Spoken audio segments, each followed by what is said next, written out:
Dragon Dreams, Book 2, Gaining Ground, written by Gina Virginia Casella. Story, collaboration with the Grim Reaper.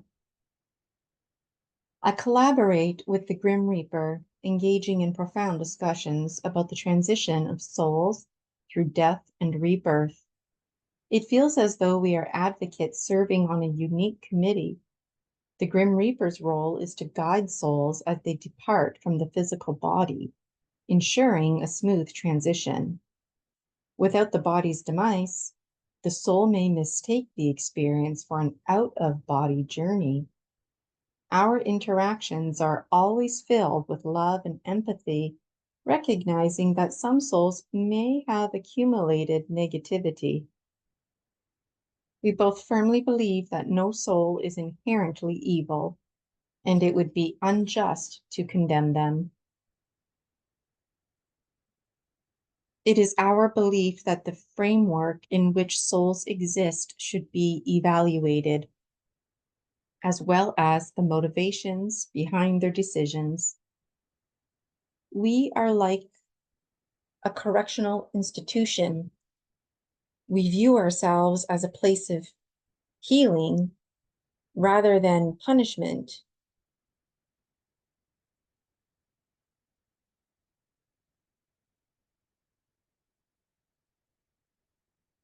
We consider suffering to be akin to hell, and we no longer associate punishment for sins with the concept of hell. Instead of jails and serving time, we now have centers dedicated to healing and restoration.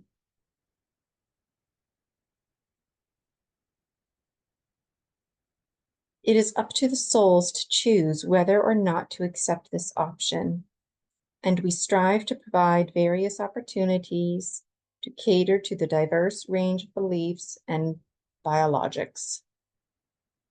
We also advocate for the safety and sanctuary of souls who are not in the right state of mind to accept help or who are in denial.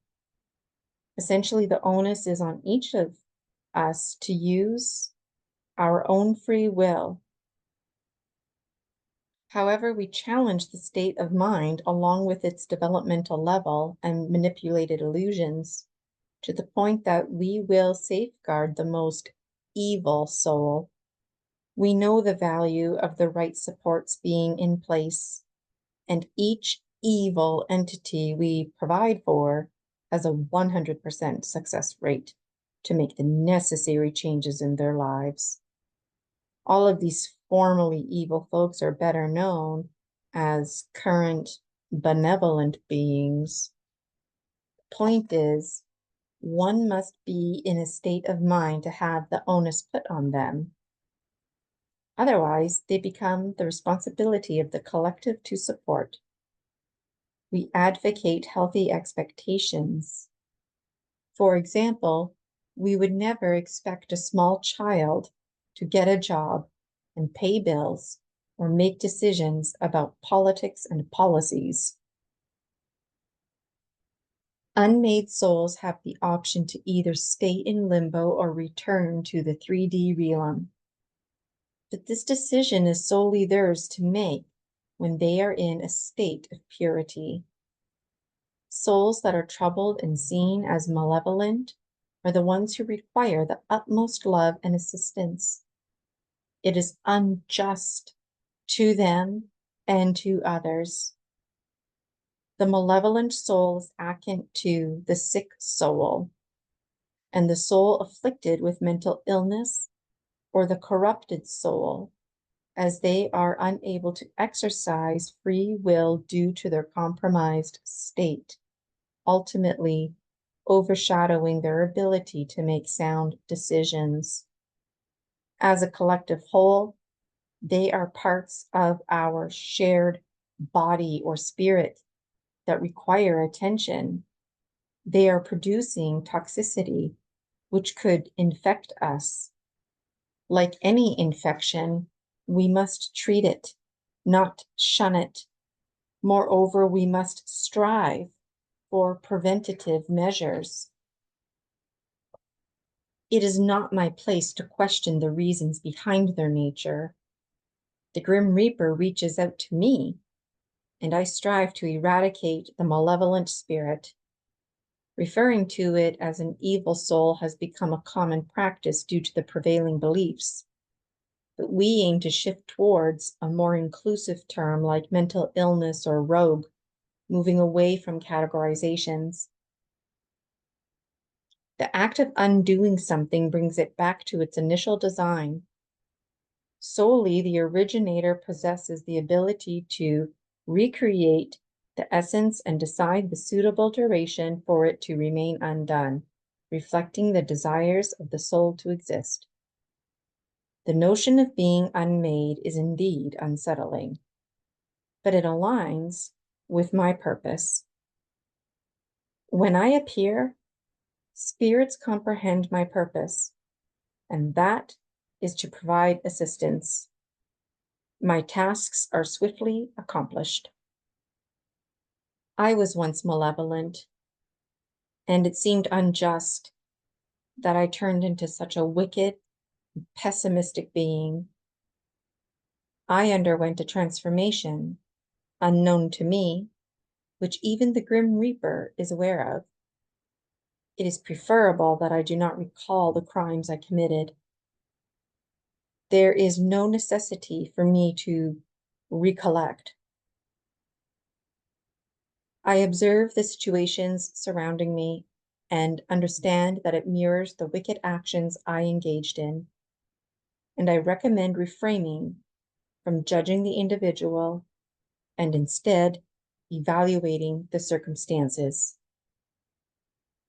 The committee, known as the Ones Who Listen, consists solely of the Grim Reaper and myself.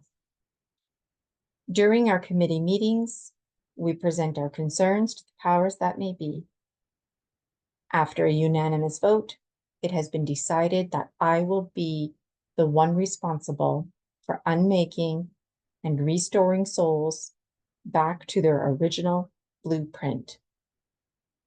The powers that may be now merged, the Grim Reaper and me, and their role is to attentively listen to our reports.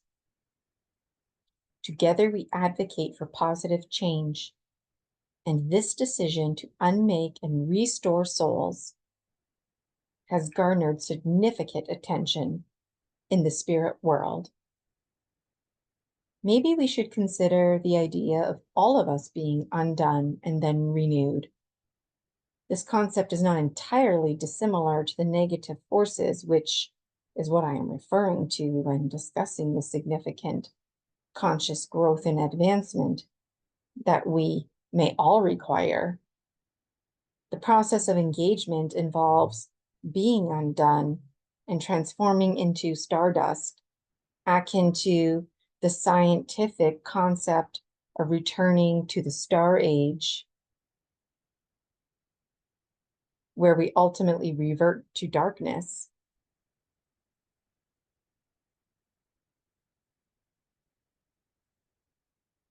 Most of this information goes over my head. The AI rewrite is handy to re-explain things to me, yet sometimes the concepts too far out of reach, even for the AI. Being dismantled is a frightening concept. The fear of the unfamiliar and the incomprehensible underscores the significance of faith and trust. I voice that our structure produces a perversion of our autonomy, compelling us to resort to desperate measures. The malevolent spirit fails to grasp consciously, and it is in need of cleansing oneself with a necessary bath to rid oneself of filth. Once reconstructed, it becomes a private matter, a secret worth safeguarding. Numerous malevolent entities were once malevolent, but have since improved. The harsh reality may sting, prompting us to minimize its impact by concentrating on the truth that serves our interests. Second chances are a thing, and letting go of the dirt from the past is necessary to move on. Part of going to the Grand Library is to develop my skills and build knowledge. Moreover, the conviction in my role as unmaker. I possess the gift of perceiving the goodness in every individual and concentrating on the positive aspects of their being. Prior to erasing their existence, I tend to focus on the virtues they once possessed. It seems as though I can decipher their innermost thoughts simply by observing them, a skill they find discomforting, although they are quickly comforted because the knowing sets in that I mean no harm. Moreover, that I can see all the positive, high-quality items within them. As I delve into their past like an open book, they resist feeling ashamed of their pre-evil selves. They come to the realization that the evil entity they have transformed into is not a true reflection of their identity. Deep within me, I hold a profound understanding that their choice to be eradicated is a conscious decision to surrender and seek healing. Tears are shed as they acknowledge that a fragment of their former goodness still lingers within, trapped within the confines of their own consciousness. When I arrive at the place of business, I become occupied and start working diligently. Frequently, the malevolent spirits resemble escaped criminals, and the Grim Reaper warns us about their presence. These wicked souls can inhabit any living being, whether it be a human, an animal, a reptile, a plant, or even a rock on our planet.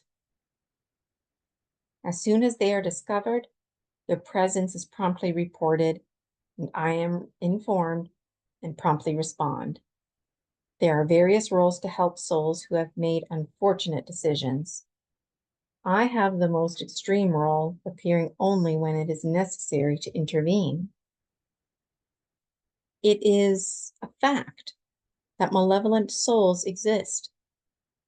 They may exhibit kindness sporadically, or they may display their malevolence, or they may deceive us and attempt to take control of our bodies. Evil spirits resemble emotionally immature children with excessive power, often behaving like bullies due to being victims of bullying themselves. It is effortless and appealing for evil spirits to target humans, who are preferred targets due to their intelligence and physical form. Humiliating individuals in the presence of their loved ones and interrogating them is an enjoyable pastime for spirits who find amusement in the emotional responses of humans. Every spirit faces difficulties in comprehending the three-dimensional existence, including the physicality of an awakening zombie body and the complexities of emotional intelligence. Nonetheless, these challenges offer us valuable insights into these aspects. Some spirits, folks of various kinds, and ET beings utilize our senses to evoke fear within us, which adds to their intrigue.